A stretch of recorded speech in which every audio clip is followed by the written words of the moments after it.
This Saturday is UFC 299, Sean O'Malley versus Marlon Vera II, and this is going to be my full breakdown and prediction for that main event, which I feel like a lot of people are kind of overlooking Marlon Vera. I feel like I fell into this trap a little bit too, because Marlon Vera does not deserve this bantamweight title shot.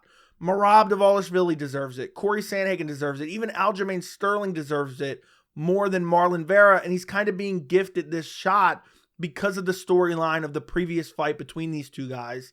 And I feel like because of that, a lot of people, and I've said, the UFC's protecting O'Malley with this fight. They're just trying to sell a couple extra pay-per-view buys and hope that O'Malley stays champion.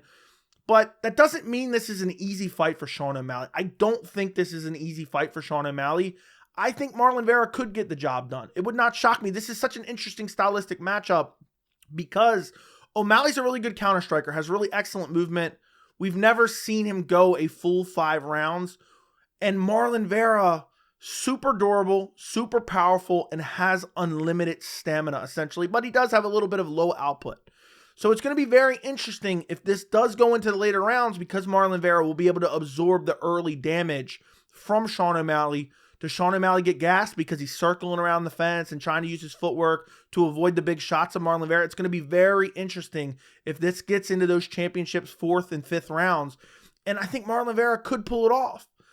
I'm not saying I'm picking him, but I'm saying I think he could pull it off. It's a very interesting stylistic matchup, and I look forward to seeing how both of these guys approach this fight, because Marlon Vera is known for his low output. He's known for his low output. And then you have Sean O'Malley, who kind of likes guys who pressure him, and then he looks to counter him. So if Vera wants to win this fight, he's going to have to pressure forward. He's going to have to be aggressive, more aggressive than he has been in the past. And he's going to have to look to pressure Sean O'Malley into making a mistake and finding a KO shot if he wants to win this fight. But let's start off with the tail of the tape. Sean O'Malley, 17-1. Marlon Vera, 23-8-1.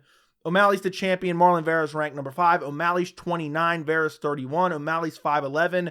Vera's 5'8". O'Malley has a 72-inch reach, and Vera has a 70.5-inch reach. So a slight reach advantage for Sean O'Malley and a 3-inch height advantage for Sean O'Malley.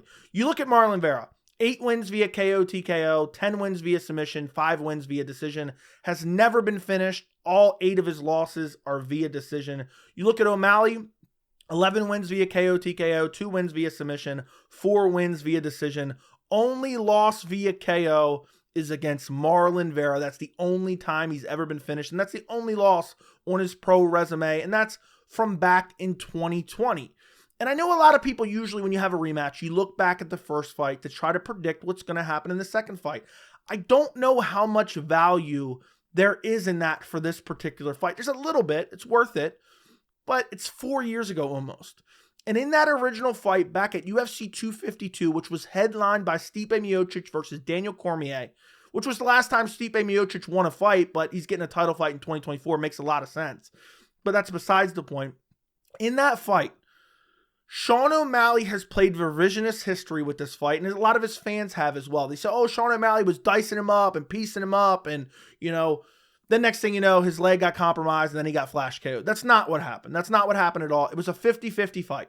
Then Marlon Vera brutally chopped the legs of Sean O'Malley, shucked him to the ground, and then brutally flash KO'd him with nasty ground and pound elbows. And then Sean O'Malley was stretchered out of the cage with no serious injuries. He literally had EMTs carry him out of the cage after Marlon Vera finished him. I wonder a little bit. This is the one thing I wonder about, because both guys have gotten exponentially better since that fight. It was 4 years ago almost. I wonder if any of that is kind of in the back of the mind of Sean O'Malley. I truly do wonder that. Going into this fight, what's his mindset, knowing that Marlon Vera is the guy who finished him a couple years ago?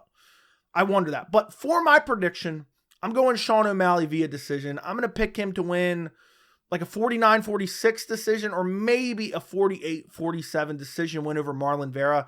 It's just hard for me to pick Marlon Vera. You look at his fights, a lot of these fights that he's even winning, you can go back and pick out multiple examples where he's losing, and then he finds a win. You go back, you look at Dominic Cruz, not that long ago, back in 2022. Dominic Cruz was winning, picking him apart kind of. Boom. Marlon Vera catches him with a head kick KO, finishes him. You look at the Pedro Munoz fight, which was his last fight. It's not really that case, but the first round was close, and really, he just kind of squeaked by Pedro Munoz. I thought he clearly won, but I wasn't trusting the judges. Going to the scorecards, I thought he could be robbed. You go back and you look at the Rob Font fight. That fight, it's crazy because it was a 25-minute fight. 23 minutes of that fight, Rob Font was winning with his output and just landing on Marlon Vera. Marlon Vera had these huge moments where he would rock Rob Font, hurt him, even landed a sweet chin music mid-fight, which was crazy, and rocked him. And that's how Marlon Vera won that fight. Even though he lost the majority of the fight, he had these big moments that were stealing the rounds for him. Not even stealing the rounds, but winning them by a large margin because of the amount of damage that he would do.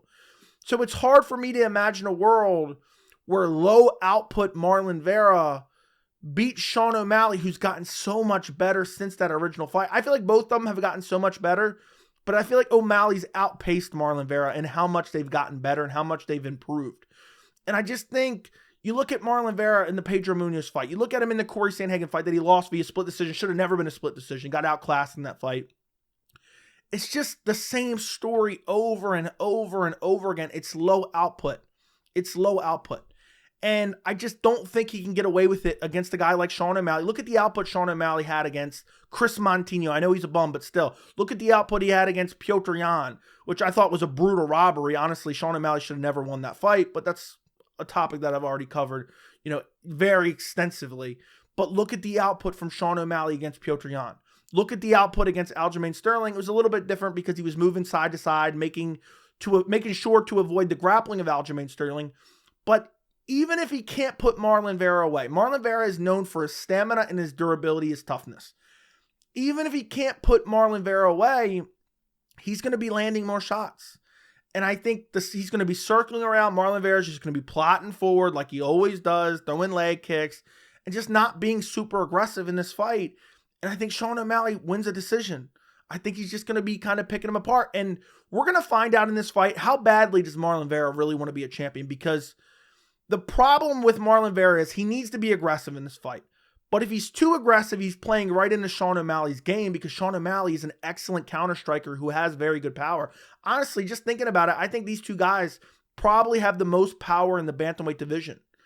I mean, Marlon Vera with his nasty kicks. I mean, the head kick he put Dominic Cruz out with. Even another example, the Frankie Edgar fight. Frankie Edgar was winning the majority of that fight, and then with his grappling, and then boom, front kick to the face, KOs Frankie Edgar. I feel like if Marlon Vera wins this fight, he has to win it with a KO shot. That's his only path to victory. And when I look at a fight and I'm like, you only have one path to victory and it's a KO shot, and the other guy I consider a better striker and is very elusive on the feet, how am I going to pick Marlon Vera to win? I picked Sean O'Malley to win the first fight. I was wrong about that. Of course, Marlon Vera could go out there and just chop his legs again and just brutalize him. I think that's Marlon Vera's best path to victory. I think he's got to chop the legs, limit the mobility of Sean O'Malley, and then really start pressuring him. Because if Marlon Vera can get Sean O'Malley backed up against the fence, it limits his options for movement, because Sean O'Malley really relies on his movement and his counter-striking. Side-to-side movement, if you're backed up against the fence, that's all you have now. You don't have forward and backwards, because if you move forward, you're moving right into your opponent's range. You can't move backwards. So essentially, you go left or you go right. And if Marlon Vera can slow him down with the leg kicks, back him up against the fence, he can find more power shots as Sean O'Malley starts to circle away from the cage. I think that's Marlon Vera's path to victory, a KO that way.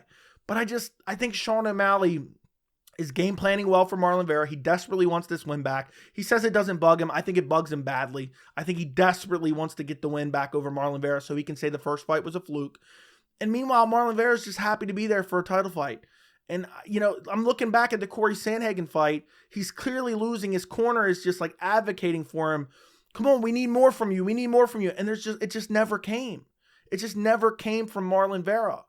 So I just think Sean O'Malley in this fight, the feints of Sean O'Malley, the power of Sean O'Malley, the diversity of attack from Sean O'Malley, where you have Marlon Vera just kind of plotting forward, slamming leg kicks, has a decent variety of attack. I'm not saying like all he does is boxing. He throws a lot of kicks, he throws a lot of punches, but he doesn't have the kind of flashy variety of attack that Sean O'Malley has.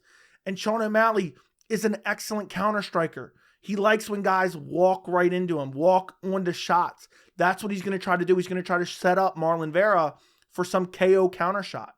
And I think, maybe he's going to be a little bit more tentative because he knows, okay, I already lost to this guy. I just won my belt. I don't want to lose it. But even so, I think Marlon Vera's chin is so durable. I just can't imagine Sean O'Malley putting him away. Maybe he could. Maybe Marlon Vera walks into a brutal left hand or just walks into something, a head kick, and next thing you know, Marlon Vera's sleeping. But I just think the chin of Marlon Vera is too good for Sean O'Malley to put him away. And that's why I think O'Malley just kind of outstrikes him to a decision. The grappling, I think, is going to be a non-factor in this fight. Marlon Vera, I think, has a jiu-jitsu advantage. It's crazy to me that he has 10 wins via submission. But I just don't think Marlon Vera has the offensive wrestling to get Sean O'Malley down. And I don't even think he's going to try, to be quite honest. I think he's going to want to knock Sean O'Malley out. The real thing that I'm going to be paying attention to in this fight, is the stamina of Sean O'Malley. Because depending on how much Marlon Vera lets O'Malley coast in the early rounds and be comfortable and fight at his range, because O'Malley has excellent distance management, that's going to dictate how tired Sean O'Malley is in those championship rounds. He's never been 5 rounds before. That's very interesting because Marlon Vera has been 5 rounds. He's known for his cardio. So the early pressure, which we never see from Marlon Vera, especially in a 5-round fight, the early pressure I feel like is going to dictate how O'Malley's stamina holds up in those later rounds. And we already don't really know how good O'Malley's stamina is. It was decent against Piotr Jan. Went 3 hard rounds, was very tired, but that was such a high, crazy output. I don't think he's going to try to put on that same level of output against a guy like Marlon Vera. But that's really going to be interesting because if I had to predict Marlon Vera winning the fight, I would predict O'Malley winning like the first 2-3 rounds. And then as the fight went on, Marlon Vera just chipping away at that lead leg, slowing down O'Malley. And then in the 4th, 5th round, when O'Malley's the most exhausted he's been in the entire fight, slowed down, taking damage from the leg kicks, that's when Marlon Vera finds a kill shot. But I just think O'Malley's going to be, he's improved in checking kicks. He was taking a lot of leg kicks from Pedro Munoz, but he was checking some of them as well. And Pedro Munoz is one of the best leg kickers in the game, was even landing good leg kicks against Marlon Vera. Marlon Vera is susceptible to leg kicks. Sean O'Malley has excellent leg kicks. Marlon Vera relies on that lead leg to kind of set up big power shots with his hands. And I just see O'Malley using lateral movements, circling around the cage, chopping the legs of Marlon Vera, landing counter shots, pumping the jab, hitting shots from weird angles. And I see Marlon Vera just kind of walking into him, not cutting him off that much, kind of following him a bit rather than cutting off the cage. And I just think O'Malley just being that cleaner striker, being more improved, and just being more technical in the feet, unless he really gets damaged badly, like Marlon Vera rocks him with a nasty, head kick and hurts him and then follows him to the ground, or, he starts to really batter that leg, which O'Malley's legs are kind of brittle. In every fight, it seems like he looks like he has an issue with his leg. I want to be like Joe Rogan and be like, that left leg's compromised. Against Chris Montino, ate a lot of leg kicks. Against Pedro Munoz, ate a lot of leg kicks. Against Piotr Jan, ate a lot of leg kicks. And Marlon Vera has nasty leg kicks, as we saw displayed in the very first time they fought. But I just think O'Malley's had enough time. He knew as soon as he won the title against Aljamain Sterling back in August, he knew, I'm fighting Marlon Vera for my first title defense. I want that win back. And Marlon Vera is just, I don't want to say he's a one-trick pony, but he doesn't have a lot of surprise to him. He's not going to mix in takedowns. I would be shocked if he mixed in takedowns. And I don't think he's going to be successful even if he does, unless O'Malley's just willfully unprepared. So I see O'Malley kind of dancing around the edge of the octagon, countering Marlon Vera. If Marlon Vera gets super aggressive, I see O'Malley really starting to bust him up, especially if Vera starts to be super aggressive early. And basically, Vera's going to have to count on eating a couple to land one that does more damage than anything O'Malley's done, and finding those big moments like he did against Rob Font. But ultimately, I think O'Malley outstrikes him, just a cleaner striker overall. And I don't think he can put him away. I think there'll be some moments where maybe he snaps Marlon Vera's head back a little bit and then gets a little bit aggressive, but then backs off and doesn't, walk into a big shot from Marlon Vera by getting overconfident. I just think O'Malley is just going to piece him up for 5 rounds. And I see maybe Marlon Vera sneaking out around at the end, maybe 4th or 5th round. I think it's going to be like a 49-46 scorecard for Sean O'Malley. Maybe a 48-47 with Marlon Vera getting the 4th and 5th round, with O'Malley slowing down a bit and just circling, not taking a whole lot of damage, but not doing a whole lot if he is tired. Let me know what you guys think down in the comments. Who are you picking to win, O'Malley or Marlon Vera? Don't forget to like the video. Don't forget to subscribe. Don't forget to join me on Saturday night for my UFC 299 live watch along. I'll be live for the entire card. Thank you so much for watching, and I'll see you in the next video.